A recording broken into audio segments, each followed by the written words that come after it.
Y es por eso que para poder cerrar con broche de oro, este día nos acompaña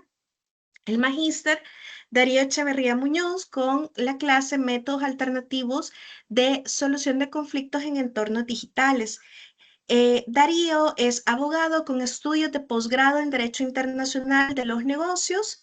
eh, de Saddle Law School, becado por la Fundación Carolina. Es financiero, bursátil y de seguros, en Derecho de la Economía Digital también, de la Universidad Andina Simón Bolívar, con formación especializada en Derecho Digital y Nuevas Tecnologías por la Universidad del Museo Social Argentino. Así también se encuentra certificado como TPD por la Universidad Andina Simón Bolívar y como mediador debidamente registrado ante el Consejo Nacional de la Judicatura de Ecuador. Así también, actualmente es accionista, fundador y gerente de Cucurucho Legal Tech. Es miembro activo de la Red Iberoamericana del Derecho Informático, aportando regularmente con investigaciones, exposiciones y artículos en derecho, con contribuciones que abarcan una amplia gama de temas desde áreas emergentes como protección de datos, blockchains, criptoactivos, IA y metaverso, hasta temas de mercado de valores y derecho comparativo contractual y mediación. La trayectoria, que incluye roles en los sectores público y privado, proporciona servicios jurídicos innovadores y efectivos en un mundo cada vez más digital, además de compartir conocimientos y experticia a través de la docencia, tutoría y capacitación, contribuyendo al desarrollo de la próxima generación de profesionales del derecho. Y este día nos acompaña con su ponencia titulada Métodos alternativos de solución de conflictos en entornos digitales. Así que muchísimas gracias, Darío. Muchas gracias a ti, Mónica, por la cordial invitación y bueno, un gusto ahí poder compartir esta clase que sí tiene algunas peculiaridades y lo que nos va a mostrar es cómo prácticamente si bien el conflicto es algo que ha estado yacente dentro de la naturaleza del ser humano, este también evoluciona y se va adaptando a los distintos medios informáticos en los cuales nosotros estamos inmiscuidos. Y en esta breve masterclass vamos a ver cómo esto también se ha adaptado con las nuevas tecnologías. Entonces siempre inicio también como punto de partida entre los antecedentes, cómo iniciaron todos estos mecanismos. Entonces, como conocemos, inclusive tenemos la primera norma escrita, el Código de Hammurabi, con Mesopotamia en el año 2000 antes de Cristo. De hecho, es un código que está escrito en escritura cuneiforme, valga la redundancia, y está exhibido en el Museo del Louvre, de tal manera que no solamente contaba con el famoso axioma jurídico que conocemos del ojo por ojo, diente por diente, sino que previamente sí establecía algunos mecanismos que permitían una solución pacífica con inclusive la comparecencia de testigos, de tal manera que eso permitía evitar que se lleguen a métodos más drásticos para de esa manera poder imitar justamente un poder punitivo significativo y sobre todo mayor. Sabemos que también en Grecia, igual ya con las famosas ciudades de Estado, las polis, existían ya métodos de mediación y arbitraje que permitían también solventar cualquier tipo de controversia de una manera más pacífica. Tenemos la institución del arbitrum en la antigua Roma, que era el proceso arbitral supervisado por un árbitro. O sea, estos son los inicios que ya le dan la facultad a este tercero para poder dar una solución y sobre todo impartir justicia, aparte del juez que era reconocido también por el Estado. En la Edad Media sabemos que en la historia occidental la Iglesia Católica tenía alto poder y sobre todo estaba vinculado con los asuntos del Estado y por lo tanto también impulsaba métodos alternativos tanto de conciliación y mediación para resolver los conflictos entre diversos nobles y comunidades. En el caso de nuestra región, tanto en Centro como en Sudamérica, habían diversas gobernaciones que inclusive tenían establecidos métodos de conciliación para poder solventar conflictos tanto en el ámbito civil como en el ámbito mercantil. Pero también tenemos un hecho significativo ya prácticamente a finales del siglo XIX en Reino Unido. Recordemos que estábamos ahí en plena época victoriana y esto también cambió los métodos en los que de alguna manera se realizaban los procesos de producción, logística, entre otros aspectos. Y eso también empezó a cambiar la mano de obra y la estructura en aspectos manuales como el tema textil, el tema de transporte con las máquinas de vapor a través del tren, y eso conllevó también a varios conflictos de índole laboral. Entonces, por lo tanto, vemos cómo también ya fueron evolucionando de esta manera para de esa manera ser constituidos y por lo tanto debidamente reconocidos. Pero tenemos un hito significativo en los Estados Unidos, que fue con la conferencia de Roscoe Pound, por la insatisfacción que se dio al sistema de justicia en ese entonces. Recordemos que también en esa época se vivieron varios escándalos en el gobierno de los Estados Unidos, entre ellos el famoso escándalo de Watergate con el espionaje que se estaba realizando a los opositores políticos del entonces presidente Richard Nixon. Y eso menoscabó la confianza ciudadana, no solamente en las agencias federales, sino también en las diversas instituciones, entre ellas el sistema judicial. Entonces, en esta conferencia se buscó un método alternativo a la justicia ordinaria que permita ser implementado y, por lo tanto, resalte los problemas que tenía la jurisdicción ordinaria en ese entonces y se empezó a reconocer el mecanismo de la resolución alternativa de conflictos, los ADR, que por lo tanto ya en nuestra modernidad los tenemos no solamente debidamente adoptados y reconocidos en varias legislaciones, como vamos a ver más adelante, sino que esto también conllevó una evolución significativa conforme a las diversas circunstancias en las que nos hemos encontrado y con la evolución que hemos tenido como seres humanos. De tal manera que aquí cuando hablamos de mecanismos alternativos de solución de conflictos, los MARS, estamos hablando de procesos o técnicas de carácter extrajudicial que lo que buscan es resolver una disputa para que las partes lleguen a un acuerdo satisfactorio, pero con la finalidad de evitar un procedimiento ordinario que suele ser engorroso, a veces puede ser desgastante, inclusive puede ser bastante costoso. De tal manera que se pone fin a la controversia y ese documento que la finaliza inclusive tiene una fuerza legal sumamente importante. Entre los diversos tipos tenemos el arbitraje, la mediación, la conciliación y la negociación. En la Ley de Mediación, Conciliación y Arbitraje de El Salvador, el artículo 3 ya nos da algunas definiciones. Curiosamente, la negociación como tal no es una definición que está contemplado en legislación alguna, pero sin embargo, hacer un método previo que permite el acercamiento directo entre las partes es la primera instancia que tendríamos para poder lograr una solución a las diferencias que se han suscitado por una situación en particular. Al momento que esta se vuelve inefectiva y definitivamente no pueden llegar a ese acuerdo, entonces se procede a los otros mecanismos. Entonces, ¿qué es lo que establece el artículo 3? En el caso de la conciliación, es la solución que se le da a las diferencias entre las partes, pero con la ayuda de un juez o un árbitro que actúa como un tercero neutral. Entonces, al momento que se realizan las audiencias, justamente se da este aspecto previo a que se pueda generar por si se puede lograr un acuerdo y por lo tanto se firme el acta de conciliación en la audiencia y se quede instaurado el mismo y por lo tanto esa solución pone fin al conflicto. Tenemos la mediación que también está la participación de un tercero neutral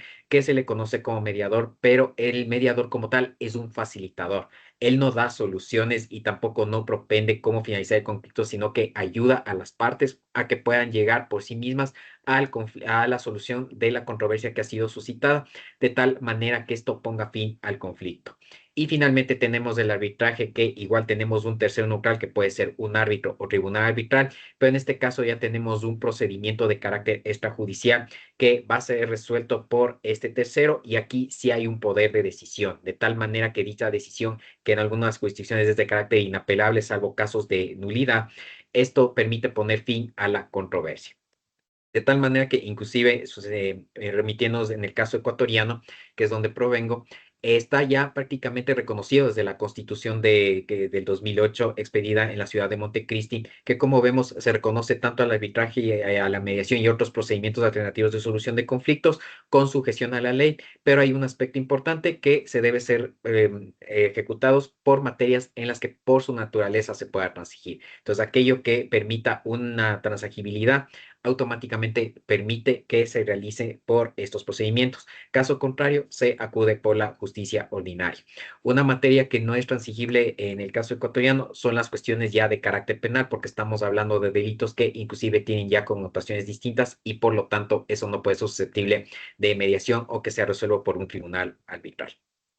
De aquí entramos a otro paradigma sumamente importante en el cual vemos una evolución sumamente significativa, que es lo que conocemos como tecnologías de la información y comunicación, las TICs. Estamos hablando aquí de un conjunto tanto de recursos o herramientas que permiten realizar un tratamiento de información para diversas actividades como el almacenamiento, la conversión, la transmisión, inclusive el archivo de dicha información pero que ese tratamiento se lo realiza por diversos dispositivos de carácter electrónico, aplicaciones de software y están conectados a través de redes, de tal manera que eso permite justamente esa transmisión de información para incluso desarrollar actividades y tomar decisiones. Entonces vemos que aquí tenemos una facultad sumamente importante y con estos dispositivos nosotros ya no solamente nos concentramos en actividades de carácter personal, profesional o inclusive organizacional, sino que ya también tenemos connotaciones mucho mayores y esto es lo que permite que nazca este concepto que vemos en este momento, que es el de la sociedad de la información.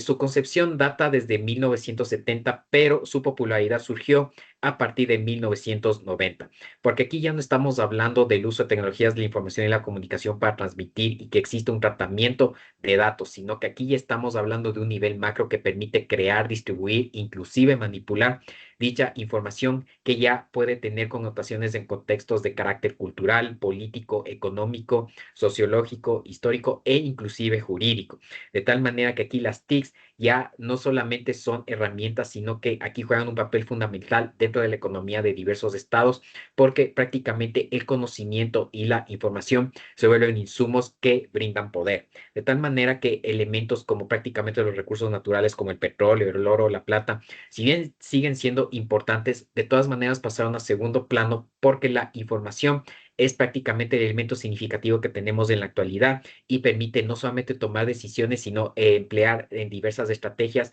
para incluso tener poder de mercado. Si nosotros revisamos el top 10 de cuáles son las empresas multimillonarias que tienen una capitalización bursátil sumamente fuertes, nos vamos a encontrar que prácticamente la gran mayoría, posiblemente entre 7 o 8, son tecnológicas. Y curiosamente, de esas empresas tecnológicas, 3 prácticamente nosotros mismos le proporcionamos información. Entonces vemos cómo se da un aspecto sumamente interesante, pero que a la vez se ha cuestionado elementos que tienen relación incluso con la privacidad. Pero vemos cómo prácticamente ese flujo es lo que ha permitido una transformación digital sumamente importante para lo que estamos viviendo en la actualidad. Cuando hablamos de TICs, vamos a hablar de 3 ámbitos que nos permiten lograr esa interconexión. Tenemos la Internet, el ciberespacio y la web. Entonces, acá para entenderlo de una manera didáctica, tenemos que el Internet prácticamente es toda esa infraestructura lógica que permite esa conexión y por lo tanto nosotros podamos automáticamente no solamente acceder a la información, sino además utilizarla para distintas finalidades. Tenemos la web que a través de diversas aplicaciones o contenidos nosotros podemos acceder a través de las diversas páginas o sitios y por lo tanto nosotros realizamos también tratamiento o intercambio de información. Y el ciberespacio, que ya son elementos que justamente hablan de identidad y soberanía e incluso ciudadanía digital, que inclusive no solamente se ha buscado una regulación, sino también cómo de alguna manera los efectos de la interacción pueden tener diversas connotaciones. Y esto es que lo que a nivel jurídico ha provocado también un cambio sumamente significativo de qué hacer en caso de que surja alguna controversia respecto de estos entornos. Estamos hablando de lo que se conoce como un quinto dominio, porque prácticamente estamos hablando de un conflicto que no solamente es transfronterizo, sino que a la vez no existe una soberanía como tal. O sea, el Internet por naturaleza es descentralizado y nadie es dueño del mismo. Entonces, por lo tanto, vemos cómo se da una connotación que no solamente es transfronteriza, sino también atípica, porque, no, porque prácticamente un Estado no reconoce, por así decirlo, que es dueño de cierto espacio del Internet como tal, sino que más bien los efectos jurídicos se pueden estar generando dentro de los sitios donde se genera ese contenido. Entonces vemos cómo también cambia radicalmente estas cuestiones, inclusive como se da en el caso de las embajadas, que sabemos que por ficción legal el territorio de una embajada, o sea, pertenece a un estado determinado. Pero en el Internet vemos que se da una transformación significativa y por lo tanto vemos que también ha cambiado las connotaciones de una forma sumamente importante. Y en el caso de la web tenemos de 3 generaciones, que eso nos ha permitido también cambiar la dinámica de lo que estamos viviendo desde sus inicios hasta la actualidad. La web 1.0, que prácticamente es una web estática, prácticamente era descentralizada, solamente de lectura. Nosotros éramos usuarios pasivos de la información, pues, consumíamos contenidos, surgieron prácticamente los primeros buscadores, los correos electrónicos, pero no eran tan dinámicos de tal manera que nosotros teníamos un acceso unidireccional a diversas bases de datos. Inclusive la manera de conectarnos era prácticamente peculiar a través del módem que tenía su sonido característico y el consumo tenía que ser incluso medido, de tal manera que estaba conectado con las líneas telefónicas y eso también podía cambiar radicalmente el consumo del teléfono en esos casos. Entonces vemos cómo acá accedíamos, pero no teníamos una interacción significativa y consumíamos el contenido.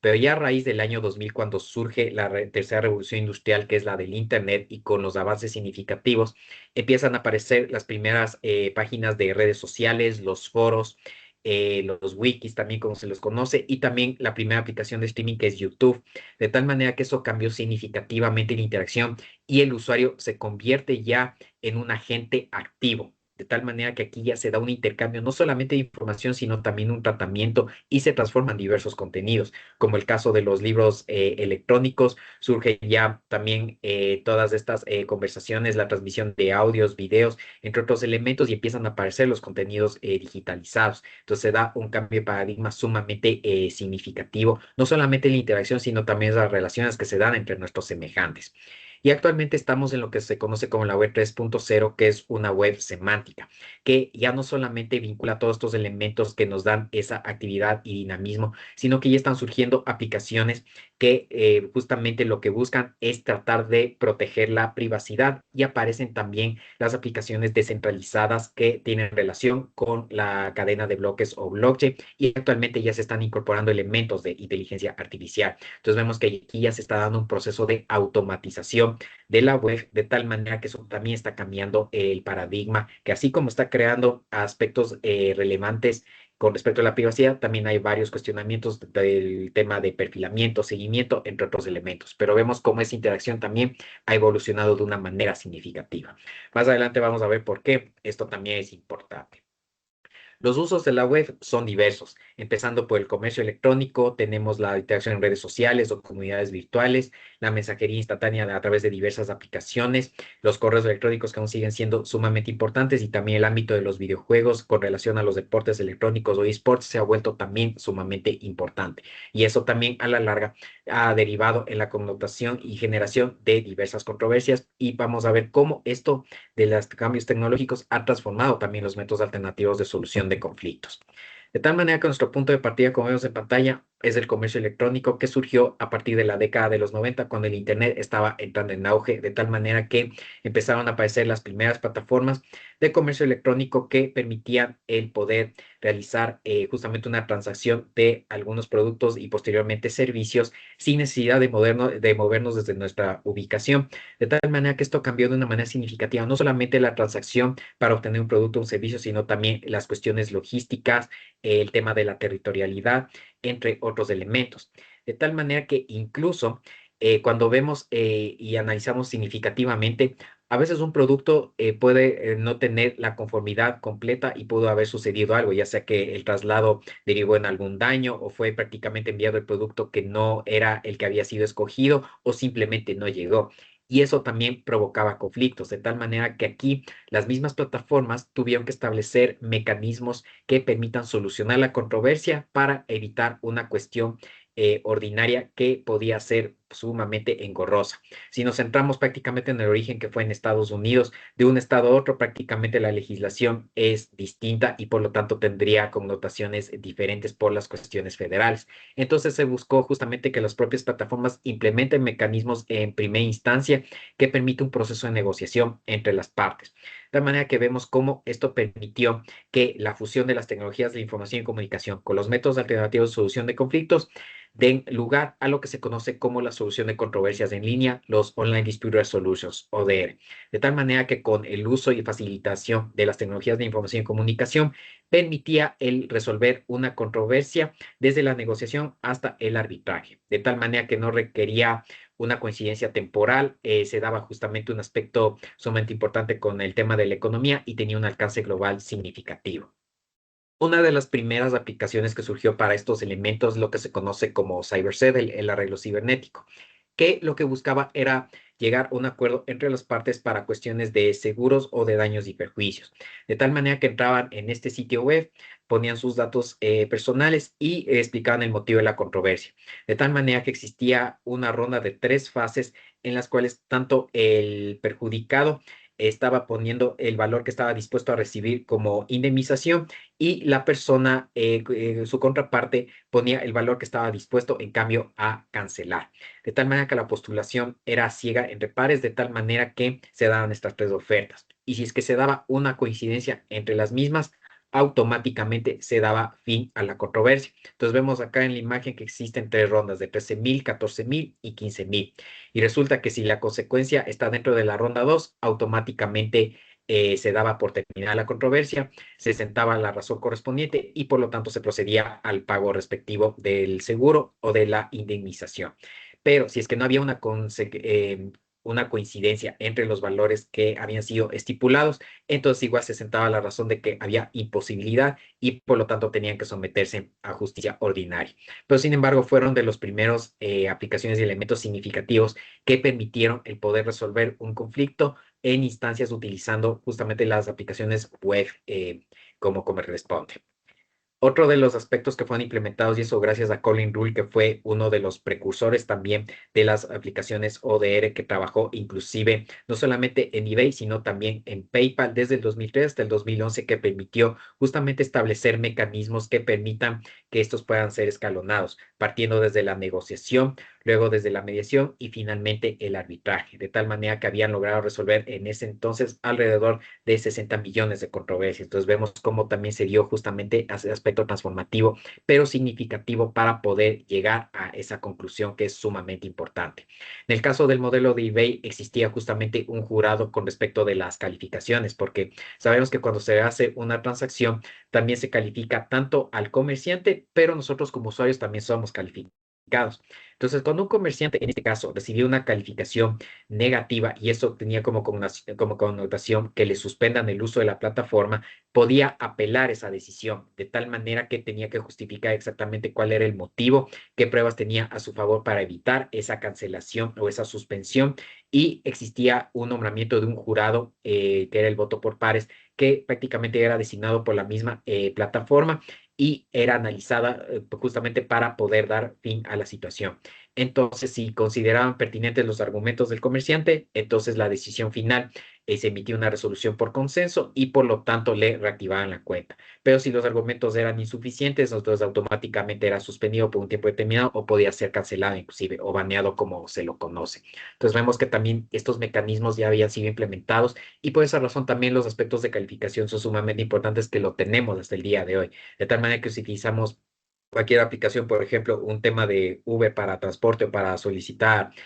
alguna comida o algo, automáticamente esa cuestión de la calificación es lo que permite no solamente una cuestión reputacional, sino que ya suman elementos como el tema de la seguridad, la calidad de servicio, entre otros elementos. Entonces vemos que eso también puede provocar cierta insatisfacción y es lo que justamente provoca para que pueda ser apelada la decisión.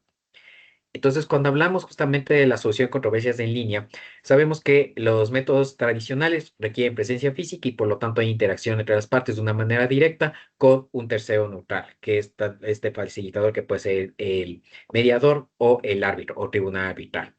Pero cuando hablamos de los ODR, tenemos dos mecanismos. Las plataformas en línea que ayudan a gestionar justamente la viabilización de la solución de la controversia o la interacción entre las partes utilizando aplicaciones interactivas como en este caso la aplicación de Teams que nos permiten justamente sin movernos de casa, estar proyectados en una pantalla y no perder esa interacción. De tal manera que en el caso de las plataformas de línea, estamos hablando de sistemas que a través de páginas web o de aplicaciones permite con el uso de las tecnologías de información poder resolver conflictos. De tal manera que aquí se da un proceso logístico significativo que, si bien se le ha dado más énfasis a temas de consumo, ya vamos a ver más adelante una evolución sumamente importante que ha permitido que no solamente esa logística quede en esta materia, sino que ya pueda expandirse y por lo tanto pueda ser utilizado adecuadamente para poder solucionar en distintos ámbitos. Una de las primeras plataformas que ha permitido una evolución significativa es la que fue expedida a través de la Directiva 2013-11 de la Unión Europea y conjuntamente con el Reglamento 524-2013 que instaura esta plataforma de litigios en línea de consumo. Y esto permitió justamente que a través de los países miembros de la Unión Europea puedan someter las controversias en materia de consumo para que puedan utilizar esta plataforma y se pueda viabilizar el procedimiento. España, a través de la Ley 7 del 2017, permitió esta incorporación y por lo tanto las controversias que puedan suscitarse justamente a través, por ejemplo, de plataformas como eBay, puedan realizarse dentro de este mecanismo. Esta plataforma buscó prácticamente que pueda ser versátil, era multilingüe, permitía justamente que haya una interacción y que pueda ser de una fácil utilización, e incluso se incluyeron países como Noruega, Islandia y Liechtenstein, que no son miembros, pero sin embargo por convenios pudieron estar vinculados a su utilización. Esta es la captura de pantalla de cómo se veía la plataforma. Se podía iniciar un caso justamente en caso de que exista alguna inconformidad. Por ejemplo, se realizó una transacción a un comerciante a través de eBay que estaba ubicado en Italia, pero yo estaba domiciliado en España y yo podía escoger prácticamente en qué país podía someter la controversia. Entonces yo podía coger un país tercero neutral como el caso de Alemania, por poner por ejemplo. Entonces habían varias organizaciones y centros, tanto de mediación como de arbitraje, que estaban vinculados a esta plataforma y por lo tanto, tanto el proponente como el afectado podrían de alguna manera establecer un acuerdo sobre a qué centro o qué organización someter la resolución de su controversia, porque también ahí derivaba justamente el tema del pago de tasas correspondientes, entre otros elementos. Entonces, de tal manera que había un plazo de 30 días para que puedan ponerse de acuerdo y en caso de que exista inconformidad, automáticamente se sentaba razón y por lo tanto la controversia no se podía resolver por esta vía. Pero si es que se llegaba a un acuerdo, seguía el proceso sumamente de una manera como ha estado establecido, escalonado, entre otros aspectos, e intervenía inclusive un mediador. De tal forma que una vez que se ponía fin a la controversia, se establecía la constancia correspondiente y por lo tanto se realizaba ya sea el pago o prácticamente el intercambio del producto que pudo resultar defectuoso o que no fue entregado a satisfacción. Pero existe un aspecto importante. A pesar de que esta plataforma fue versátil y fue llamativa, en julio del 2025 fue dado de baja porque no justificaba prácticamente su mantenimiento y por lo tanto esto es lo que conllevó a su eliminación, porque prácticamente los procesos que se estaban realizando para la solución de controversias en línea no eran suficientes, o sea, ni siquiera justificaban que efectivamente pueda darse la utilización correspondiente. Entonces, de tal manera que se dio de baja a través de la resolución 2024-332 y por lo tanto, perdón, 3228, y por lo tanto eso es lo que conllevó a que no pueda ser utilizado. Entonces, inclusive si uno accede ya al sitio web de esta plataforma, ya no lo va a encontrar habilitado y lo que se resolvió es que se iban a utilizar otros mecanismos que también ya han sido reconocidos por la Unión Europea.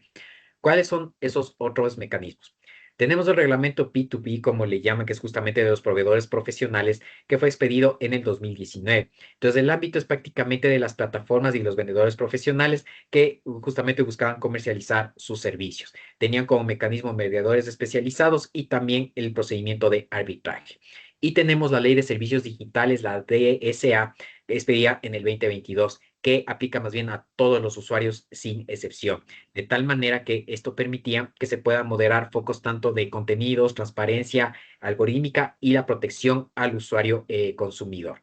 Entonces, aquí el mecanismo también permitía que fueran cuestiones de carácter extrajudicial y de esa manera existían coordinadores digitales para poder de esa manera establecer la solución correspondiente. Entonces aquí tenemos igual un caso de disputa escalonada en el caso de eBay España, cómo prácticamente se podía resolver estos ámbitos. Entonces tenemos justamente el primer paso, que es la atención al cliente, es el primer contacto, de tal manera que permitía que a través de los mecanismos instaurados por la plataforma se puedan de esa manera llegar a una solución entre las partes sin tratar de esa manera puede escalar a situaciones fuertes. Pero si es que esto no daba resultado, entonces ahí el usuario afectado podía establecer una reclamación interna de tal manera que aquí ya intervenía una persona especializada dentro de la plataforma para de esa manera tratar de llegar a un acuerdo y este proceso prácticamente estaba vigente por un tiempo de 6 meses. Pero, sin embargo, si estos dos pasos no llegaban concretarse, ahí automáticamente vamos al tercer paso. Entonces, es importante siempre ir en ese orden porque caso contrario no se podía ir de una manera directa porque estas resoluciones buscaban justamente que preceda un acuerdo en relación. Sí, adelante, Moni, por favor. Yo tengo una duda porque el año pasado que diste esa misma cátedra para esa misma materia, fue tan inspirador o me alumbró tanto, pero yo no lo terminaba como de aterrizar hasta que hace poco tuve un problema con una disputa. Yo utilicé una plataforma que se llamaba Agoda, que es para servicios de hoteles y todo eso, y yo hice una reserva para un hotel en Francia. Entonces, el problema era que decía que el hotel supuestamente tenía vista a, tenía vista, pero a la calle, pero dentro de todas las reseñas aparecía que a veces no te daban ese tipo de vista, sino que te daban otro tipo de vista. Y uno con aquello de el deseo de la experiencia, quiero ver los techos parisinos y todo. Entonces yo dije, no es posible. Entonces escribí a la página y vienen y ellos me dicen, no, miren, no tiene vista. Entonces yo recordé que tú habías dicho que estaba la otra plataforma, porque yo intenté de resolver la disputa con Agoda, porque yo le puse, Agoda me confirmó a mí que la habitación sí tenía vista. Entonces, la solución que a mí me daba, porque yo ya no podía cancelar la habitación porque estaba, o sea, ya estaba pagado. Yo ya Ujú. o sea, tampoco tenía fondos para poder comprar en otro lado. Entonces, yo decía, de eso se tiene que poder resolver de alguna forma. Y en ese momento dije, puchica, porque no está habilitada la plataforma de la Unión Europea. Entonces, en este caso, porque las otras opciones que a mí me daban era para poder resolver con una resolución alterna de conflictos, pero yo tendría que haber llegado como a la gendarmería, estar presente allá y llegar a la gendarmería a efecto de poder poner también el reclamo en la defensa o a través de la Defensoría del Consumidor de la Unión Europea. Al final, yo mandé un correo diciendo, mire, yo voy a hacer esto, esto y esto cuando llegue allá y al final me dieron la habitación que quería. Pero el punto es, por ejemplo, es una cuestión de esas que podría pasar, digamos, cuando compramos en línea, ya sea que yo voy a Guate o yo voy a cualquier otro lado, digamos, en este caso enfocado con el reglamento de la Unión Europea, ¿a dónde, o sea, cómo funcionaría la escala del caso? Es decir, si yo soy un usuario, un consumidor, uno cree que nunca va a ocupar esto, pero realmente sí. O puede venir una duda de algún cliente que en algún momento le diga, mire, yo tengo este problema, ¿cómo lo puedo resolver? Listo, Moni. Sí, muchísimas gracias por tu pregunta, que es sumamente importante. Y claro, a veces las experiencias que uno tiene, no solamente con hoteles, sino también con aerolíneas, que eso me pasó hace una década prácticamente. Entonces, sí es necesario justamente conocer porque pueden ocurrir esas inconformidades. Entonces, claro, aquí depende, primero, si es necesario revisar los términos y condiciones de los sitios web, porque cada procedimiento que tienen las plataformas es muy distinto. Entonces, por ejemplo, en este ejemplo particular, que es el caso de eBay España, lo tienen así de una manera escalonada, que es lo que permite el poder realizar los distintos procesos que ya en la última vía, o sea, si no se logró resolver nada, ahí sí ya es vía judicial. Pero en el caso que tú comentas, claro, o sea, básicamente el hotel a través del sitio web que mencionas debió tener otro tipo de términos y condiciones. Y claro, o sea, lo primero que inclusive exige tanto la resolución P2P como el DSA es que haya un contacto directo con el usuario consumidor. O sea, que de tal manera que permita que en ese proceso de negociación puedan poder finiquitar el conflicto y de una manera amistosa, pero sobre todo, como estamos hablando de un tema de usuarios, siempre va a tener prevalencia y eso prácticamente es un principio universal debidamente reconocido. Ahora, si es que no se da la solución apropiada, entonces, claro, a veces las personas como no conocen estos mecanismos, entonces simplemente es como que se someten a las condiciones que puede dar una institución a través de una plataforma y claro, eso puede constituir inclusive un abuso. Entonces es importante primero ver qué términos y condiciones están establecidos y con eso ahí tener la asesoría correspondiente para saber, porque es importante saber exactamente, voy a regresar justamente a esta diapositiva, porque si estamos hablando, por ejemplo, si yo soy un calidad de comerciante, yo tengo que someterme al reglamento P2B. Pero si yo soy un usuario prácticamente que estoy accediendo a un servicio digital, como en tu caso, ahí directamente es la ley de servicios digitales. Y ahí la ley establece justamente que el usuario como tal siempre va a tener prevalencia y por lo tanto los comerciantes o las plataformas tienen que propiciar los mecanismos que sean necesarios para que de esa manera no termine afectado el usuario y se pueda llegar a una solución sobre todo adecuada. Entonces, yo veo que más bien ahí acudiste a diversos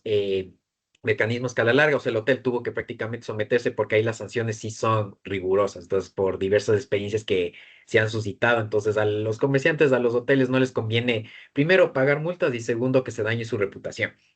Entonces, pero sí son aspectos importantes. Entonces, el principal siempre, o sea, por más que sea tedioso, hay que revisar siempre los términos y condiciones y saber en las cláusulas de solución de conflictos cómo lo tienen instaurado, porque al menos en la Unión Europea, como todo esto vemos que está hiperregulado, entonces las instituciones y las organizaciones tienen que someterse adecuadamente. No así en casos de nuestros países, por ejemplo, en el caso ecuatoriano, que, o sea, estamos todavía lejos de lo que está sucediendo en la Unión Europea y ahí se vuelve más prácticamente, por así decirlo, engorroso, a pesar de que ya hay algunos alcances, pero sin embargo, ese es de lo fundamental. No, y solo quizás una cosa también para abonar. Yo sé que estos a veces los vemos como unos ejemplos, pasa en la Unión Europea, pasa en Estados Unidos. No, probablemente en algún momento todos nosotros, incluyendo ustedes como juristas, van a encontrarse con preguntas que clientes de ustedes se los van a hacer y no voy a mencionar, por ejemplo, un hotel acá en El Salvador. Había tenido un problema, están abriendo unos nuevos, em, unas formas nuevas de poder pasar en la noche, que son como unos domos. Y ellos han hecho acuerdos con, con institución o con otros proveedores, que es más o menos el ejemplo que plantea el reglamento P2B que nos está comentando Darío, en el que este hotel, a efecto de, ya que ellos no tienen cocinas, no tienen formas de generar recreación y todo eso, porque están abriendo, pero como ellos necesitan poder generar a efecto de, no pueden tardarse tanto para tenerlo todo perfecto, hacen acuerdo con los negocios que están alrededor y en ese momento se comenta, mire, fíjese que tengo un problema con uno de los proveedores que está al restaurante, por ejemplo, y no llevaba o pasó algo o tuvo un problema y el cliente vino y se quejó con nosotros. Y todo esto se estaba dando a través de WhatsApp. ¿Sí? Y toda la comunicación, reserva y todo se hace a través, por ejemplo, de WhatsApp. Eso quiere decir que en algún momento como juristas, la lógica jurídica de nosotros probablemente vamos a ir, no vamos a decir solo, mire, vayamos a la defensoría, ¿verdad? No, porque la defensoría va a atender al consumidor. Si nosotros estamos asesorando a una empresa como tal, nosotros no vamos a poder acceder a ese ente regulador. Lo primero que tenemos que hacer es lo que mencionaba Darío. Tenemos que buscar cómo nos vamos a acercar o cómo vamos a negociar. Y es por eso, es importante entender que la forma de negociar puede ser de diferentes formas, incluyendo Teams, incluyendo estos métodos alternos de conflicto. Y es por eso que es tan importante conocer qué están haciendo en otros lados, porque quizás de ahí alguna idea de esa vamos a tener que aplicar jurídicamente porque acá no haya forma de cómo hacerlo. Y le sigo dando paso a Darío, solo quería hacer como ese pequeño comercial. Sí, no, más bien muchas gracias por el aporte que es sumamente importante. Y claro, o sea, las experiencias por principios de compatibilidad internacional es importante saber porque eso, como tú bien mencionas, tarde o temprano puede llegar hasta una idea de algún legislador, un grupo de legisladores que quieran implementar esto en un determinado país. Entonces, sí es importante conocer las connotaciones, inclusive si es que, digamos, hay actores que están vinculados con la política, puedan saber cómo realizar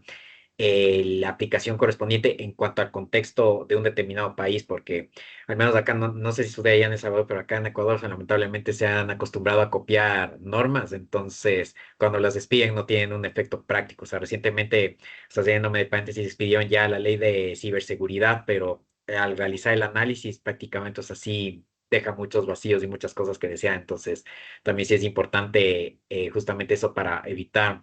una cuestión que pueda ser mucho más grave en cuanto a lo que tiene que ver con el usuario consumidor. Pero sí, me te agradezco mucho el aporte porque es sumamente importante y eso nos abre el espectro de cómo deberíamos aplicar la lógica jurídica a diversas situaciones y en el contexto que corresponde. Entonces, eso en relación a este ejemplo, que es el caso de eBay España. Entonces, vemos cómo es escalonado, pero como bien hago énfasis, este es uno de varios ejemplos porque cuando hablamos de entornos digitales, siempre va a ser en relación al contexto, o sea, porque cada organización con implementación tecnológica va a tener una realidad distinta y por lo tanto van a establecer diversos términos y condiciones conforme van actuando en determinado sector del mercado. Entonces vemos por qué es importante siempre revisar las cláusulas para saber exactamente cómo vamos a proceder y en qué medida de nuestras posibilidades.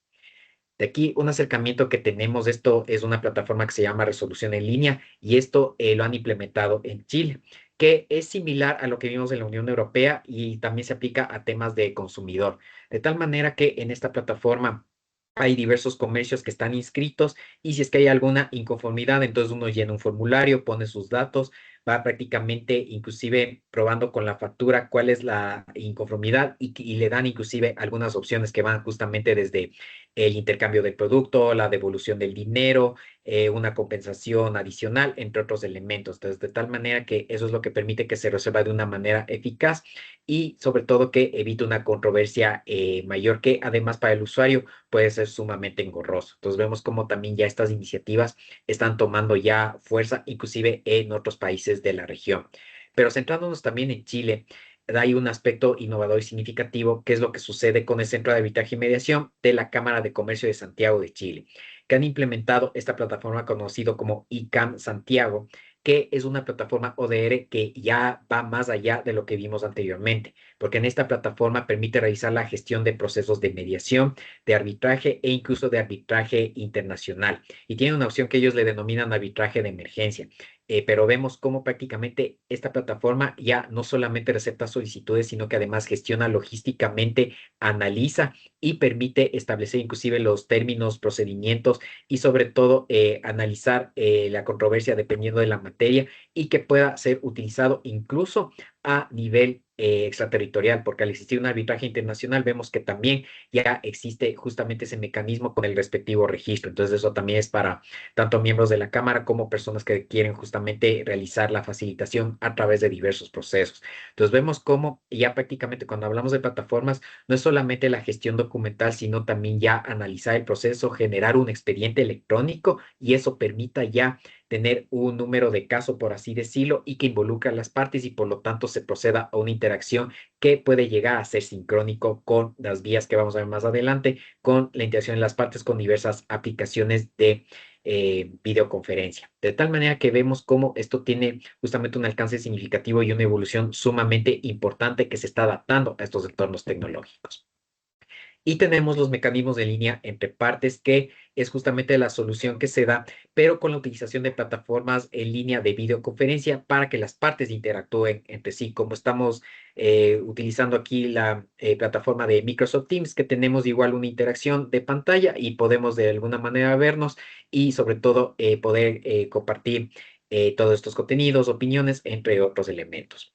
De tal manera que vemos que en las reformas que se realizó al Código Procesal Civil y Mercantil de El Salvador, establece justamente que los jueces o tribunales pueden realizar de forma excepcional audiencias y ordenar su comparecencia de manera virtual para que de esa manera se pueda facilitar el debido proceso. Entonces, esto será comunicado oportunamente a quienes conforman dicho proceso en los términos que corresponden, salvo que existan motivos técnicos que impidan poder desarrollar la audiencia con estos mecanismos que deben estar debidamente justificados y motivados, de tal manera que incluso aquí hay un principio que se conoce como equivalencia funcional que permite el poder establecer el mismo procedimiento y protocolo como se diera una audiencia presencial. Entonces vemos que esto incluye también a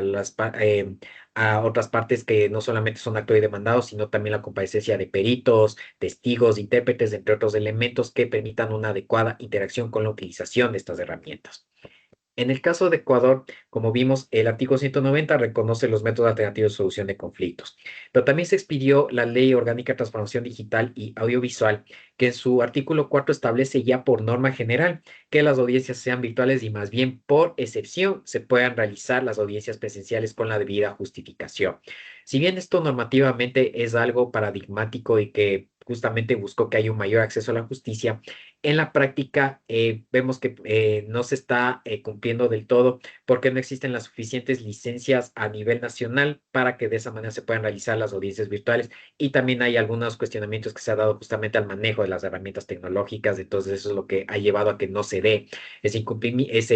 cumplimiento adecuado a la norma, pero sin embargo ya hay un reconocimiento que es uno de los primeros pasos, pero la brecha digital aún sigue siendo latente. Pero, sin embargo, el Consejo de la Judicatura, que es el órgano administrativo que supervisa a la función judicial, expidió en pandemia la resolución 039-2020, que permite y valida justamente la realización de audiencias virtuales para los centros de mediación y arbitraje. Esta resolución aún sigue vigente porque eso ha permitido también que diversos centros de mediación y arbitraje puedan desarrollar ya audiencias dentro de sus procedimientos utilizando las herramientas tecnológicas para que de esa manera se pueda acceder a estos métodos alternativos de solución de conflictos. De ahí los fundamentos en los que permite que se realicen justamente las cuestiones de los Online Dispute Resolution, los ODR, tenemos justamente 4 elementos importantes, como los mensajes de datos, que este es el punto de partida, que es prácticamente toda información que teniendo un tratamiento que puede permitir su envío, recepción, administración, inclusive destrucción, se lo realiza a través de medios informáticos, como la computadora, un celular, las aplicaciones de mensajería instantánea, y ahorita tenemos nuevas tecnologías como el caso de inteligencia artificial, blockchain, entre otros elementos. Y los mensajes de datos tienen la misma validez y reconocimiento que los documentos por escrito. Tenemos las firmas electrónicas, que permite justamente ese principio de equivalencia funcional similar a de una firma manuscrita, que a través de certificado de firma electrónica se realiza no solamente el reconocimiento jurídico de un documento, sino también que se vincula la identidad, perdón, con el firmante. Y a la vez que la firma electrónica establece un seguro de carácter informático que permite ratificar la integridad del documento. El comercio electrónico, que ya lo vimos, que justamente es la transacción de diversos productos o servicios en línea, y la contratación telemática o electrónica, que a través de los diversos contratos que tienen sus bases tanto del Código Civil y del Código de Comercio Mercantil, permiten justamente realizar diversas transacciones en los ámbitos que corresponden, pero sujetándose a estos principios, de tal manera que estos elementos han sido traspasados para la utilización de los entornos digitales. Pero tenemos ya tecnologías emergentes que han cambiado los paradigmas que tenemos en la actualidad y han transformado no solamente los diversos procesos jurídicos, sino también en diversos ámbitos, que han permitido no solamente una transformación significativa, sino también implicaciones que esto ha conllevado una evolución de estos elementos. Tenemos blockchain, inteligencia artificial, la protección de datos personales, que es algo que se ha vuelto sumamente importante, Internet de las cosas, deportes electrónicos y las realidades o entornos inmersivos como la realidad virtual o la realidad aumentada. Entonces, hablando de inteligencia artificial, el tema que nos ha dado mucho de qué hablar desde finales del 2022, justamente implica esa habilidad que tienen los sistemas informáticos, sean de hardware o de software, para que puedan realizar tareas que normalmente requieren capacidad humana, es decir, una simulación de ese comportamiento humano. De tal manera que una tarea que lo realice la IA automáticamente se vuelve una funcionalidad de su día a día, y por lo tanto ya va asimilando ese comportamiento para que no solamente pueda ser replicado, sino que también vaya mejorando su experiencia a través de los datos que son alimentados por los diversos algoritmos. De tal manera que vemos cómo también han surgido diversas aplicaciones de lo que se conoce como IA generativa, que ha cambiado la estructura de ya no solamente utilizar la IA para analizar diversos patrones y establecer justamente algunos aspectos de analítica predictiva con la información que se le proporciona, sino que ya estamos ante un elemento de inteligencia artificial que permite crear contenidos, sean de texto, audio, video, entre otros elementos, y por lo tanto ya tiene una capacidad amplia de poder analizar y realizar diversas cuestiones, y sobre todo poder establecer escenarios. Entonces vemos cómo esta amplia gama ha transformado de una manera significativa el ejercicio de la profesión, y por lo tanto ya no estamos ante una herramienta que solamente nos está optimizando o automatizando las cuestiones documentales, sino que ya estamos ante un asistente de carácter informático, por así decirlo, que nos está viabilizando, y por lo tanto tenemos ya una especie de asesor junior que nos está viabilizando las tareas que nosotros estamos realizando en calidad de abogados. De tal manera que si nosotros lo vinculamos dentro de los aspectos de la solución alternativa de conflictos, puede realizar diversos procesamientos como textos, traducción automática, Si en algunos casos existe, por ejemplo, la lectura biométrica, puede analizar el lenguaje corporal y esto en los temas de solución alternativa de conflicto es sumamente importante porque para nosotros, especialmente quienes somos mediadores, es un indicio de cuál es la voluntad que tienen las partes para solucionar el conflicto y más bien, valga la redundancia, qué tan conflictiva puede ser la audiencia. Entonces, de tal manera que uno con la experiencia ya se da cuenta cuál es el panorama que nos puede esperar y por lo tanto eso nos puede dar algunas pistas porque prácticamente está. Hay estudios científicos que avalan que el 70% de la comunicación que nosotros tenemos entre semejantes es prácticamente no verbal, a través de microexpresiones o señales de comportamiento que nos ilustran exactamente cómo una persona puede reaccionar a distintos entornos. De tal manera que vemos por qué también se vuelve importante y estos aspectos también han sido recalcados por temas de privacidad. También permite establecer generación de propuestas de identificar posibles áreas de solución en el caso de mediación o también el arbitraje, ver dónde se genera el conflicto para establecer ya una decisión definitiva a través de un laudo. Permite predecir los conflictos para poder evaluar los resultados y los distintos escenarios para establecer las estrategias y además brindarnos soluciones que permitan mejorar nuestra eficiencia y sobre todo ahorrar tiempo. Pero esto también hay que tratarlo con sumo cuidado porque por más que la IA nos permita tener esos beneficios, no está libre de que tenga sus deficiencias, porque no todo instrumento utilizado a través de los entornos digitales es 100% seguro. Entonces siempre es importante la cuestión de lo que se conoce como agencia humana, de tal manera que vemos cómo a través de estos defectos que se conocen como sesgos algorítmicos pueden causar incidencias sumamente significativas. Tenemos los sesgos humanos, que estos prácticamente son los que causan discriminación y por lo tanto le restan objetividad y pueden causar serios perjuicios. Tenemos el caso de uno de los más conocidos, que es el del Estado versus Loomis, que prácticamente este ciudadano vemos que pertenecía a los grupos minoritarios afroamericanos y estuvo implicado en el cometimiento de un delito, a pesar de que él no fue la persona que cometió el delito, sino que fue, o sea, le sucedió lo que uno menos esperaría, que estuvo en el lugar y momento equivocado. Pero sin embargo, utilizaba un sistema de ya conocido como Compass, que analizaba el historial criminal de las personas. Y ese sistema tuvo un sesgo humano significativo porque fue alimentado más con los registros de los grupos minoritarios, afroamericanos, latinos, asiáticos, entre otros, y en una gran minoría tenía justamente información de los estadounidenses. Entonces, de tal manera que incluso este ciudadano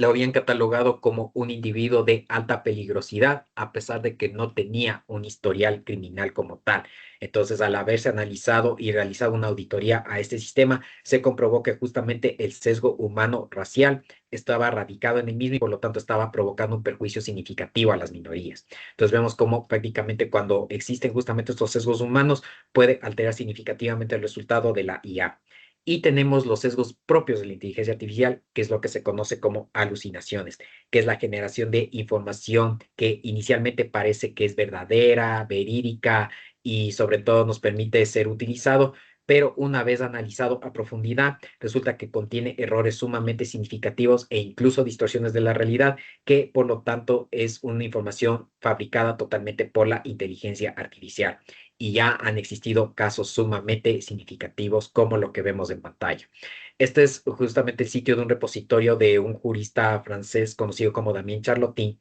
que prácticamente está haciendo una recopilación a nivel mundial de los diversos procesos judiciales y hay un proceso arbitrario inclusive involucrado a través de un laudo que contienen alucinaciones. Esta captura de pantalla fue realizado el día de hoy. Tenemos 1,523 casos y cada vez van en aumento. O sea, básicamente eso es lo que llama la atención porque a pesar de las indicaciones, las advertencias, aún hay incidencias significativas. Entonces vemos cómo prácticamente este fenómeno se está volviendo algo sumamente fuerte y por lo tanto exige sumamente una rigurosidad correspondiente por parte del ser humano, lo que se conoce como agencia humana. Entonces, el famoso caso que se volvió popular y que todos conocemos es el de Mata versus Avianca, el abogado norteamericano Steven Schwartz, que en una contienda justamente judicial que tenía que ver con un tema de aerolíneas, había citado jurisprudencia inexistente, de tal manera que la Corte de Nueva York tuvo que instaurar medidas como una declaración por cada abogado con el uso correcto de la inteligencia artificial.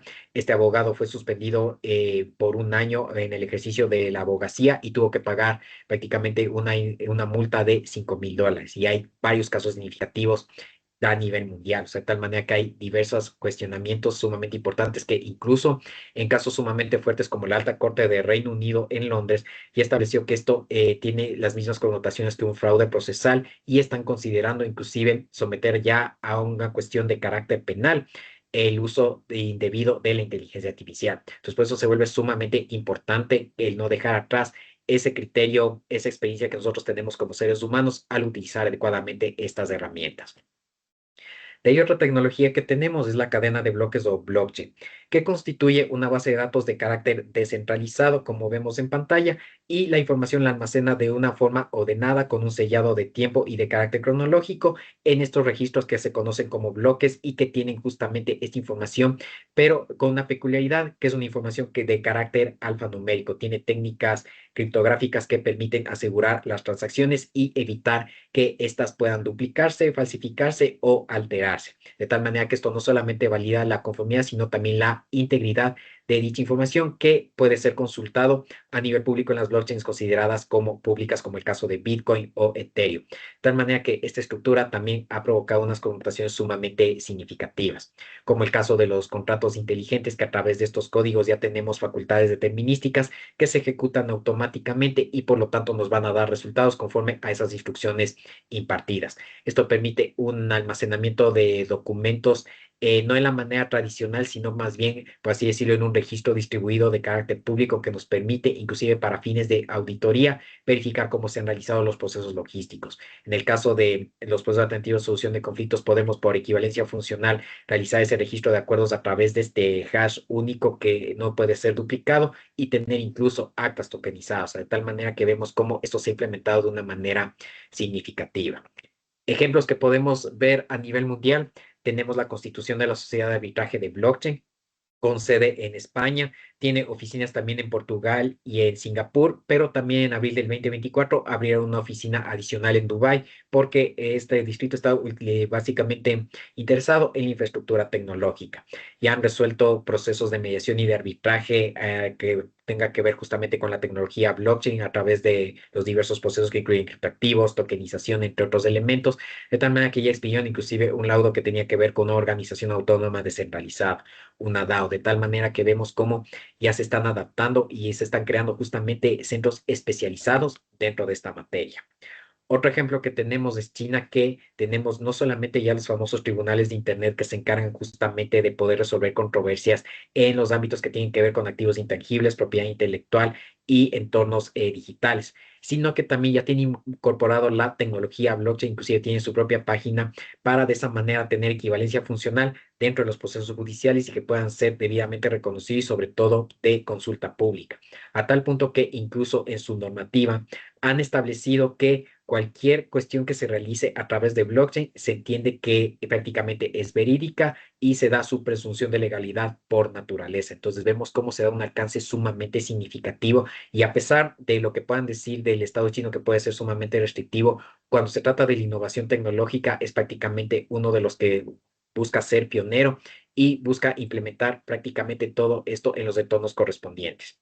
Y finalmente tenemos la organización Cleros, que está radicado en París, que prácticamente utiliza el concepto de lo que se conoce como justicia descentralizada, que utiliza la tecnología blockchain para poder resolver conflictos de distinta índole, para que dentro de un jurado que prácticamente es nombrado justamente con la apuesta de suscriptos que se conoce como PNKs, los Pinakion, mientras más apuesten, tienen más posibilidades de participar como jurado, de tal manera que este jurado es realizado, como así decirlo, con un estilo de pares ciegos, de tal manera que las personas que someten su controversia a esta plataforma no van a conocer la identidad por principio de confidencialidad y para evitar posibles conflictos de intereses. De tal manera que la resolución aquí se lo hace por mayoría dependiendo de cuál es el jurado que hayan instaurado las partes, que pueden ser entre uno a varios. Esta decisión puede ser apelable por una vez dentro de la misma plataforma de blockchain y la decisión inclusive queda instaurada para consulta dentro de dicha plataforma. Entonces, si hay una mayoría, digamos que fue un jurado de 5 personas y 4 votaron a favor y uno votó en contra, ese que votó en contra pierde sus criptos, o sea, de tal manera que eso lo que busca garantizar es a través de la recompensa y sobre todo el tema del compromiso para poder instaurar adecuadamente un procedimiento que pueda ser lo más justo posible, por así decirlo. A pesar que se haya despertado un poco de controversias eso de la pérdida significativa de criptos, pero sin embargo lo que se busca es que haya un debido compromiso para poder ejercer justicia. Cleros también ha causado una influencia significativa que suscribió en el 2025, si no estoy equivocado, un convenio con la provincia de Mendoza en Argentina, con el sistema judicial, de tal manera que buscan implementar el ecosistema de cleros dentro de la justicia ordinaria. Entonces vemos cómo se da esta influencia de una manera significativa dentro de estos entornos que inclusive ya realizaron una simulación en una cuestión de tránsito que prácticamente en Argentina puede tomar de 2 hasta 3 años de lo que se ha podido visualizar y de lo que he podido consultar con algunos colegas. Pero utilizando Creros lo resolvieron en una semana. Entonces vemos cómo también la innovación propende justamente para poder dar viabilidad a los procedimientos ordinarios y vemos qué lecciones nos están dejando al respecto.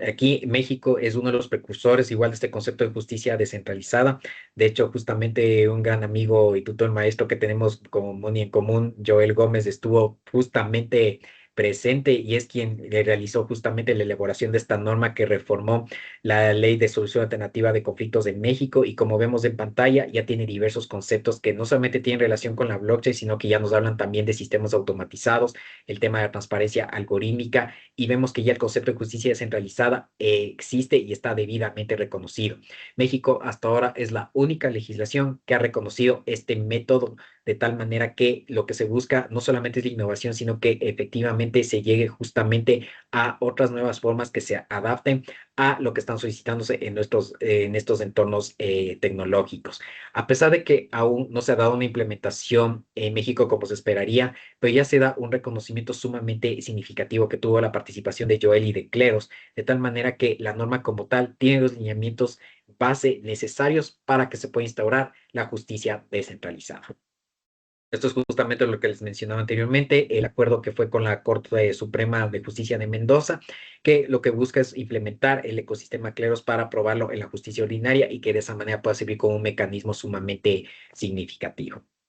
Y finalmente tenemos los entornos inmersivos como la realidad virtual y la realidad aumentada. En el caso de la realidad virtual, estamos hablando de un entorno que tiene soporte lógico en el ciberespacio que permite la interacción entre nuestros semejantes, pero a través de entornos que se conocen como avatares, que son una representación digital de nosotros dentro de estos entornos, que puede asemejarse como no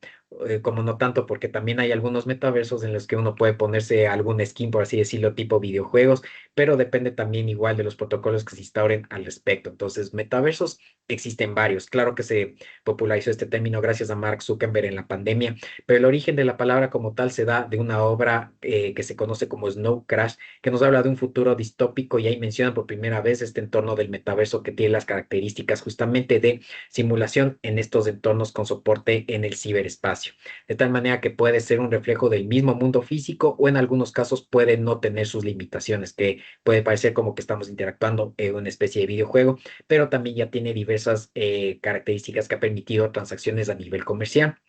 Esto que tiene relación con la solución alternativa de conflictos, porque ya se está utilizando este entorno como tal. Aquí vemos una iniciativa que tiene la Universidad Católica de Murcia, que tiene este soporte lógico en el metaverso que se conoce como Spatial, y vemos justamente una simulación que están realizando no solamente de una audiencia de mediación, sino que también ya permite a través de la Web3 que está aquí incorporada por medio de la blockchain realizar la tokenización de las actas de mediación. O sea, de tal manera que vemos cómo a través de estas actas tokenizadas con soporte en la blockchain dentro del metaverso, permite justamente no solamente establecer un acuerdo, sino que pueda ser consultado y además permita su debido reconocimiento y este permanezca inalterable, de tal manera que le da una mayor seguridad y sobre todo la integridad de la información allí contenida. Entonces vemos cómo ya se está popularizando estos entornos de una manera sumamente significativa. Otro ejemplo que se dio fue en Argentina a finales del 2022, esto fue en Tucumán, que realizaron una simulación de una mediación en el ámbito laboral que duró 30 minutos, de tal manera que tuvo el éxito correspondiente y lo que se busca es ya más bien poder realizar la utilización de estos entornos. Curiosamente no han existido más pruebas, pero sin embargo es un proceso que está desarrollándose adecuadamente para utilizar este entorno inmersivo. Creo que vemos en la imagen que en los procesos de mediación estamos hablando de proponente e invitado, más no actor y demandados. Este es un error que más bien lo realizaron en la edición del video, pero sin embargo vemos cómo prácticamente está el mediador en la pantalla y desde el punto de vista tanto del proponente como del invitado se está realizando en la audiencia como tal. Entonces vemos que ya se están otros dando estos elementos de un carácter significativo y están cambiando justamente cómo se está realizando el proceso extrajudicial.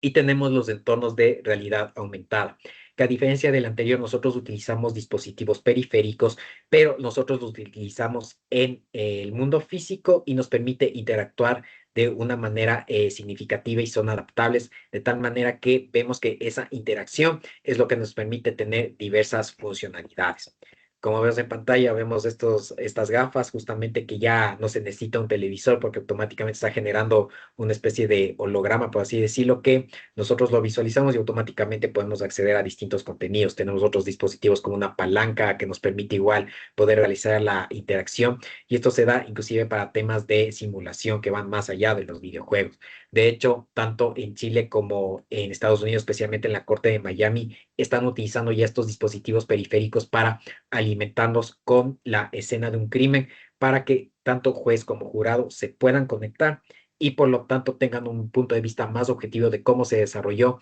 dicha escena y de esa manera tener elementos significativos. Claro que la logística que conlleva el poder recrear esa escena sí es sumamente significativa y tiene que ser sobre todo verídica porque cualquier alteración no solamente que puede dañar la escena del crimen, sino que puede provocar un sesgo significativo y por lo tanto la decisión puede perjudicar a una parte que posiblemente sea inocente. Entonces, por eso también se requieren justamente las seguridades de las cuestiones logísticas de una manera significativa para poder implementarlas. Pero vemos cómo ya se están utilizando estos dispositivos dentro del ámbito judicial y están teniendo un alcance sumamente significativo que la peculiaridad que notamos va más allá de las normas que tenemos instaurados y también de los procedimientos. Por lo tanto, vemos cómo esto se está adaptando y más bien la regulación no necesariamente alcanza al mismo nivel que tenemos de la tecnología, pero sin embargo su utilización ya está provocando efectos significativos que es donde nosotros tenemos que intervenir para que pueda ser utilizado adecuadamente y no menoscabe derechos.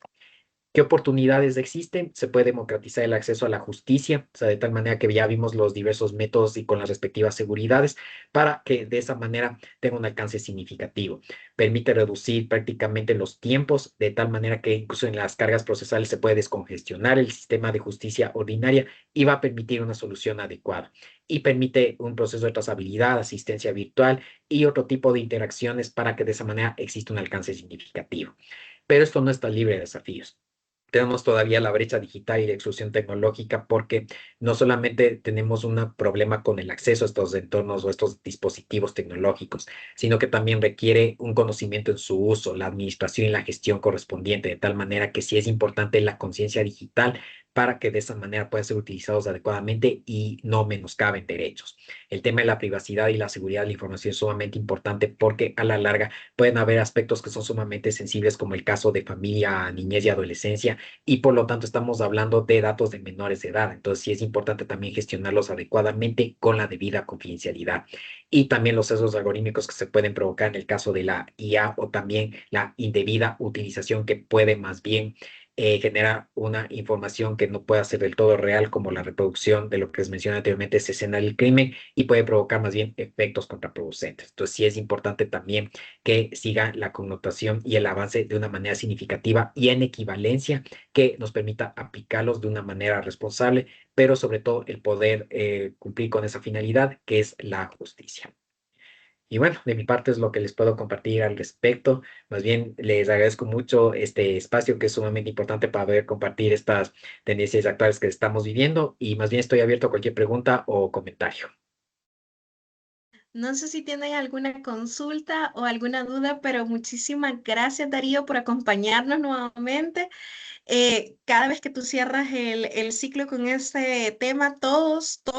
aprendemos cosas nuevas y la verdad que ha sido totalmente increíble. Así que muchísimas gracias. Todos los que estamos aquí, creo yo que estamos súper agradecidos por compartir con nosotros, así como todos los que van a ver. eh, pues la reproducción del video. Creo que Ana, no sé si usted tenía alguna duda. No sé si usted levanta la manito o alguien levantó la manita. Aprovechen lo que nuestro especialista está acá.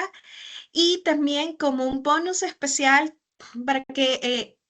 como aterrizarlo un poquito también, cómo podría ser en El Salvador. Recordemos que los medios de solución alterna de conflictos no se, en nuestro país no únicamente se enmarcan en lo que es el arbitraje y la mediación, también conocemos lo que es la conciliación que hemos visto durante todo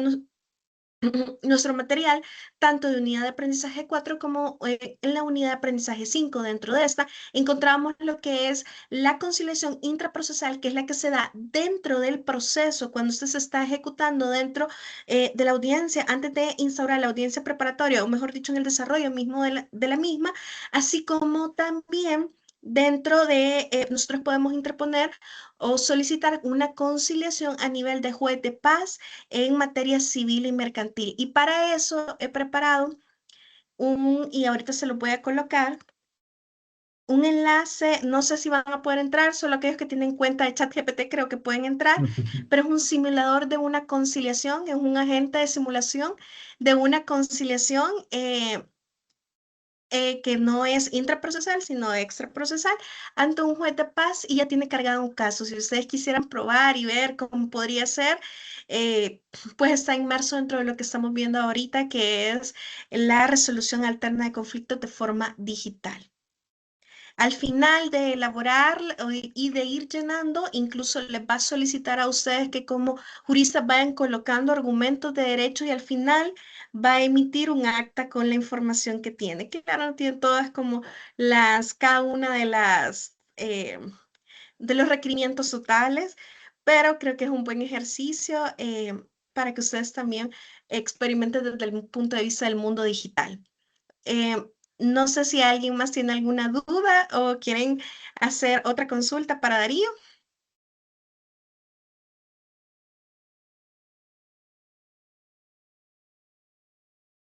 Y si no es así, pues un aplauso. Muchas gracias, Darío. Y les dejo ahí el simulador para que lo prueben. Sí, listo. Más bien, muchísimas gracias, Monia. Igual a las órdenes y que para eso estamos. Nos vemos. Adiós. Buena noche, que pasen bien. Muchas gracias.